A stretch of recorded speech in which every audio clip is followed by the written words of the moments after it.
নমস্কার, দেখছেন talk to Bangla. আমি অভিষেক রয়েছে আপনাদের সাথে। এই মুহূর্তে যে খবর নিয়ে উপস্থিত হয়েছি, মিডল ইস্টে যুদ্ধ হচ্ছে, ইরান এবং ইউএস এর মধ্যে যুদ্ধ হচ্ছে, ইসরায়েলের মধ্যে যুদ্ধ হচ্ছে, কিন্তু সেই যুদ্ধ কোনো মতেই ভারতবর্ষের সংসদ ভবনে আলোচনার বিষয় হিসেবে উঠে আসছেন। এবং সেখান থেকেই এই মুহূর্তে গতকাল আমরা দেখতে পাই রাজ্যসভার বিরোধী দলনেতা মল্লিকার্জুন খার্গে সেই বিষয়টা নিয়েই বক্তব্য রাখতে ওঠেন। কোশ্চেন যে আওয়ারটা ছিল, কোশ্চেন আওয়ারে সেই সময় তিনি বক্তব্য রাখতে ওঠেন এবং এমন অবস্থা হয়, তিনি এমন এমন প্রশ্ন করেন যে সম্পূর্ণভাবে সিপি রাধাকৃষ্ণন, উপরাষ্ট্রপতি, যিনি এই মুহূর্তে রাজ্যসভার প্রেসিডেন্ট হিসেবে রয়েছেন, চেয়ারে বসে রয়েছেন, সেই উপরাষ্ট্রপতি সব সময় আমরা দেখতে পাই যে আটকানোর চেষ্টা করেন।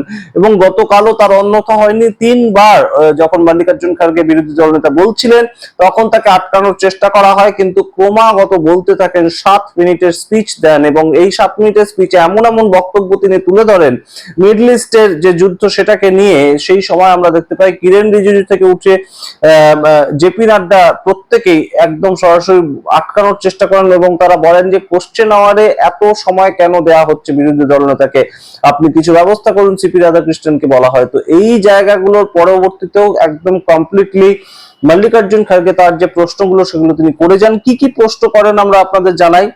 মল্লিকার্জুন খার্গে যে কথাটা বলেন যে ভারতবর্ষ কেন অ্যাডভান্স প্ল্যানিং করেনি, এই যে ইরানের যুদ্ধ লাগতে পারে, ইরানের উপর অ্যাটাক হতে পারে, এটা জেনেও কেন ভারতবর্ষ অ্যাডভান্স প্ল্যানিং করেনি। স্ট্রেট অফ হরমুজটা যে আটকে দেবে ইরান, সেখান দিয়ে যে ভারতবর্ষ জিনিসপত্র আনতে অসুবিধা হবে, এটা তো আগে থেকে ভারতবর্ষ আন্দাজ করতে পেরেছিল। তাহলে কেন ভারতবর্ষ এলপিজি ক্রাইসিসটা মেটানোর জন্য আগে থেকে অ্যাডভান্স কোনো প্ল্যানিং করেনি?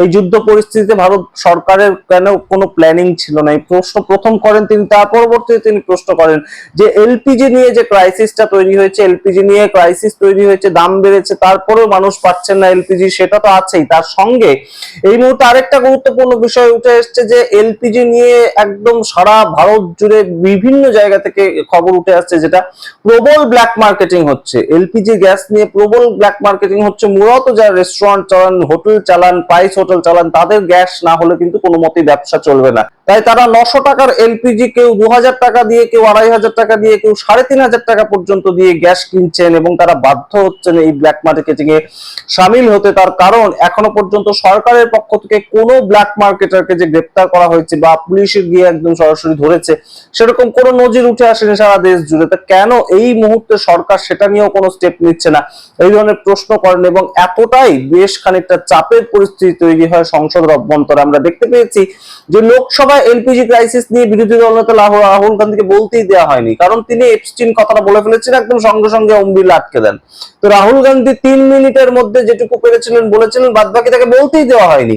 কিন্তু বিরোধী দলনেতা হিসেবে রাজ্যসভায় একদম সরাসরি মূল যে প্রশ্নগুলো, যুদ্ধ নিয়ে কেন আলোচনা হবে না, কোশ্চেনিং আওয়ারে গতকাল মল্লিকার্জুন খার্গে তার যা যা বলার ছিল বলে দিয়েছেন এবং তাকে আটকানোর জন্য উপরাষ্ট্রপতি থেকে শুরু করে পার্লামেন্ট অ্যাফেয়ার্স মন্ত্রী কিংবা স্বাস্থ্যমন্ত্রী ঝাঁপিয়ে পড়েছিলেন, কিন্তু তারপরেও তার কথা তিনি রেজিস্টার করান। আপনারা দেখুন সেই ছবি এবং সেই মুহূর্ত, কিভাবে পার্লামেন্টে বিরোধীদের আটকানোর চেষ্টা করা হচ্ছে। এবং আপনাদের মতামত অবশ্যই কমেন্ট বক্সে কমেন্ট করতে ভুলবেন না। ধন্যবাদ। सरकार का ध्यान खींचना चाहता हूँ। एलपीजी संकट को पूरे देश में हाहाकार मचा हुआ है।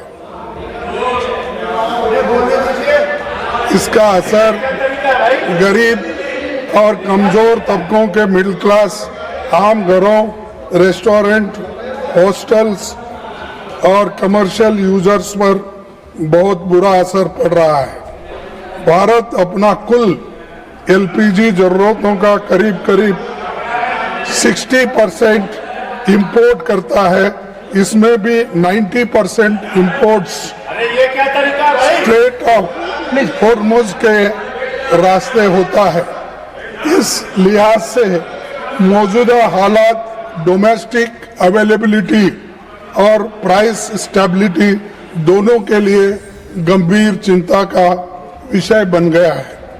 देश के करीब हर हिस्सों में इसका असर पड़ रहा है और घरों में लोग परेशान, छोटे छोटे ढाबे वाले, रेस्टोरेंट्स, हॉस्टल्स, सब पर असर गिर रहा है।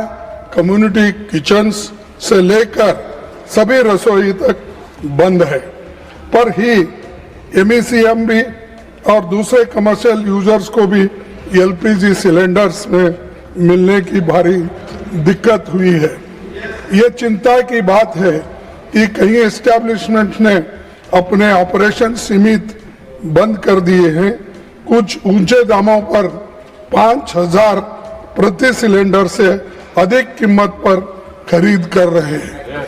हमारे माननीय पेट्रोल मंत्री जी ने लोकसभा में दावा किया एलपीजी की कोई कमी नहीं है।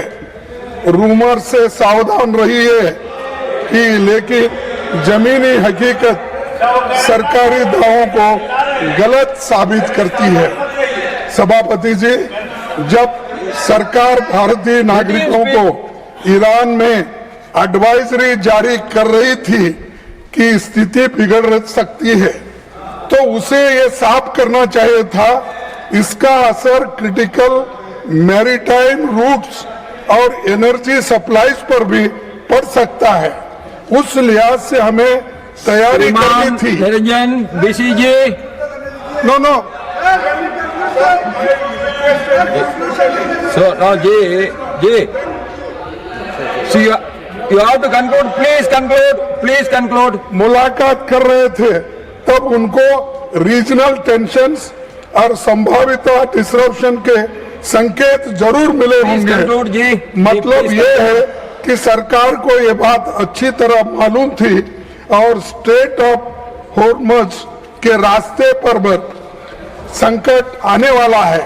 इसीलिए एलपीजी इंपोर्ट्स एडवांस प्लानिंग और अल्टरनेटिव अरेंजमेंट्स समय से पहले किए गए होते तो आज इतनी बुरी हालत नहीं होती। आज हालत ये है कि इंडस्ट्रियल कंज्यूमर्स को अब पिछले 6 महीने से Thank you, Honorable Chairman Sir, for giving me an Conclude. Give over how much time you can take. in an urgent public importance. Please take your seat. Please take your seat. Please, Nivarji, please take your seat. Time with you sir.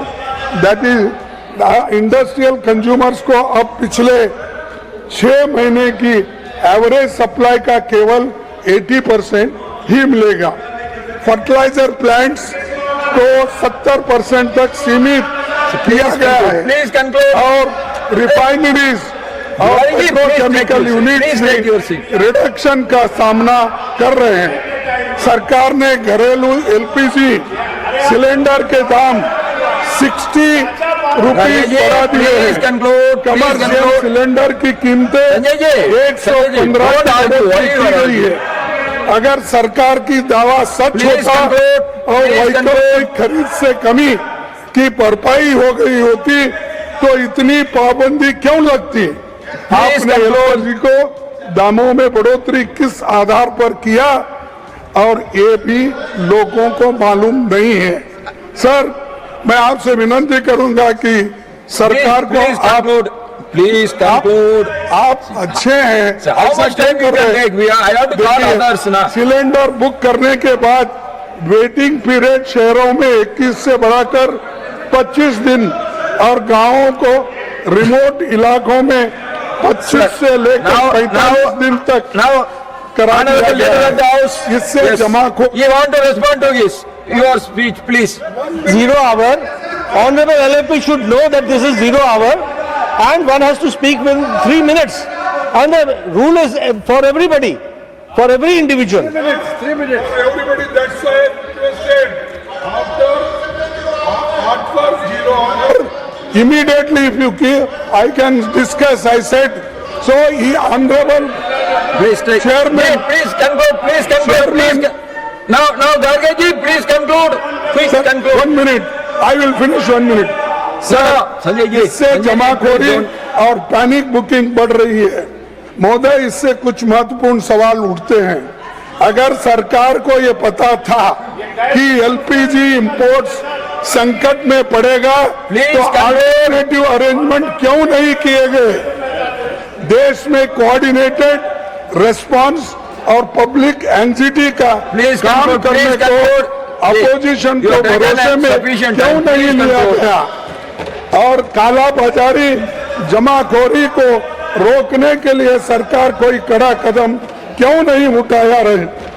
सभापति जी, ये संकट हमारे प्रबंधन की दयनीय हालत ही नहीं बल्कि फॉरेन पॉलिसी please. और Please take you, energy sir. Policy Please take की you. कमजोरी भी ये बताता Please है। conclude, please सरकार conclude. की ये जिम्मेदारी है गरीब और मिडिल क्लास और गरीब तबके के लोग और छोटे मोटे व्यापारी को Please एलपीजी की स्थिर सुलभ और किफायती उपलब्धता कराया जाना चाहिए। अब जब Please conclude now. Honorable Minister for Parliamentary तो Affairs, सरकार you want to की respond? कमजोरी Yes. को छिपाने के लिए Please, Garge ji, please conclude. बाकी लोगों से मैं छोटा समय How many 1 minute, Garge ji, please conclude. Lok Sabha में उन्होंने Others, Arun ji, please take. Let him. और ईरान में जो लड़ाई Already चल our रही minister is there का to भी be- डिस्कशन यहाँ होना चाहिए और